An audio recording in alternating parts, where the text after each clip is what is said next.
Bismillahirrahmanirrahim, dear students.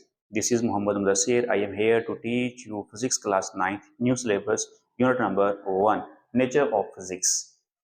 हम इस chapter में फिजिक्स की नेचर के बारे में डिस्कस करेंगे और फिजिक्स की ब्रांचेस के बारे में डिस्कस करेंगे, उसकी मज़ीद फील्ड्स कितनी हैं उसके बारे में डिस्कस करेंगे। लेकिन पहले हमें ये जानना ज़रूरी है कि फिजिक्स कहाँ से आई और फिजिक्स को ये किसकी टाइप है। लेकिन सबसे पहले साइंस थी। साइंस क्या होता है? स्टडी ऑफ या knowledge of observation and experiment. जब हम किसी चीज़ को एक्सपेरिमेंट करते हैं या ऑब्जर्व करते हैं, उससे जो हमें नॉलेज मिलता है उसे हम साइंस बोलते हैं।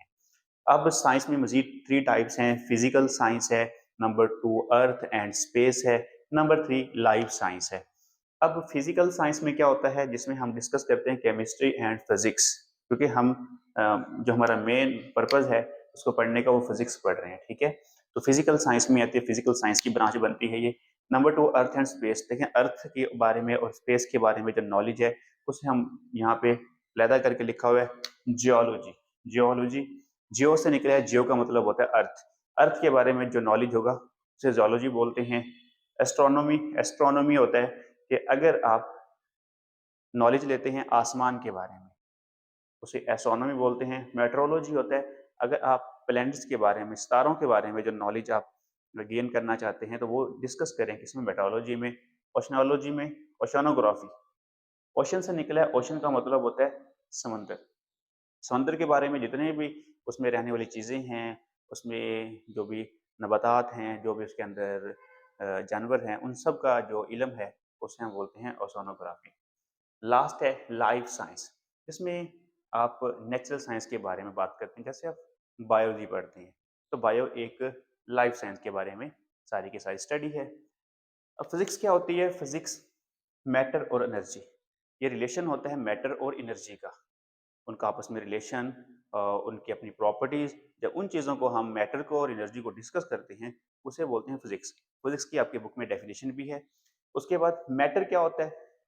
आप अपनी ज़िंदगी में या दुनिया में कहीं भी कोई चीज़ देखते हैं वो हर चीज़ मैटर है, चाहे वो लिक्विड फॉर्म में हो, चाहे वो सॉलिड फॉर्म में हो, चाहे वो गैसेस फॉर्म में हो।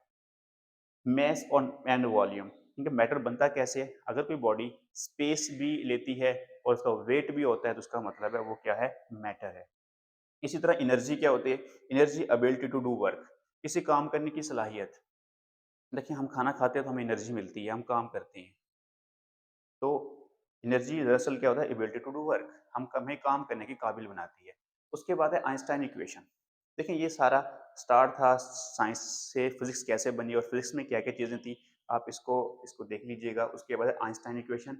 आइंस्टाइन एक फिजिशियन था, उसने एक इक्वेशन दी कि E directly proportional to m। What is E? E is energy और m इज द मास। तो मास और एनर्जी में क्या रिलेशन है? अगर एनर्जी आप इंक्रीज करेंगे तो मास इंक्रीज होगा, या मास इंक्रीज करेंगे तो एनर्जी इंक्रीज होगी, और वाइस वर्सा। अगर इनको डिक्रीज करेंगे दोनों में से किसी एक को भी, तो दूसरी भी उसके साथ ही डिक्रीज हो जाएगी। ये दोनों डायरेक्टली प्रोपोर्शनल है। और आपको ये पता होना चाहिए, जब भी हम डायरेक्टली का ये वाला साइन रिमूव करते हैं तो इसकी जगह पे इक्वलिटी आता है और कोई कांस्टेंट आता है, और यहाँ पे हम कांस्टेंट यूज कर रहे हैं c।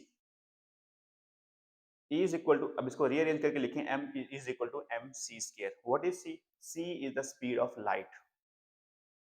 अब स्पीड ऑफ लाइट c की वैल्यू क्या है? 3 multiply by 10⁸8 metre per second. ये एमसीक्यू आ जाता है, what is the value of speed of light, तो आप ये वैल्यू बता सकते हैं। यही आपने याद करना है। Thank you so much. Allah Hafiz.